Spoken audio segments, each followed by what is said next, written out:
நாம் ஏன் அடிமையானோம்? அரசாங்கம் பார்த்து கொள்ள வேண்டிய குடித நீரை தனியாரிடம் ஒப்படைத்துவிட்டு தனியார் பார்த்து கொள்ள வேண்டிய டாஸ்மார்க்கை அரசாங்கம் எடுத்துக்கொண்ட பின், காவிரி முழுக்கவும் மீத்தியங்களுக்காக துளையிடப்பட்ட பின், திராவிட இயக்கம் போதித்த தமிழ் உணர்வு நீர்த்து போன பின், தமிழை தேர்தல் அரசியலாக திராவிட கட்சிகள் மாற்றிய பின்,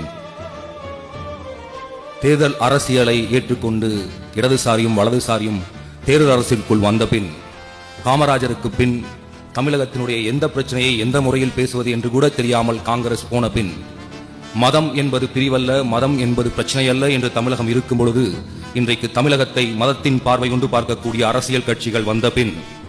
நாம் அடிமையானோம். இஸ்லாம் மதத்தை எதிர்ப்பதையே தன்னுடைய முழு மூச்சாக இந்து மதம் ஏற்றுக்கொண்ட பின், இஸ்லாம் மதத்தை பயங்கரவாத மதமாக சித்தரிப்பதில் கிறிஸ்துவ மதம் வெற்றி கண்ட பின், ஈழத்தில் என் இன சகோதரர்களை இனப்படுகொலை செய்வதற்கு புத்த மதம் துணையாக நின்ற பின்,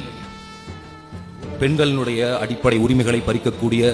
பழமைத்தனத்தை இஸ்லாம் மதம் தனக்குள் வைத்துக் கொண்டே இருந்த பின், மதமின்றி நாம் அடிமைகளானோம்.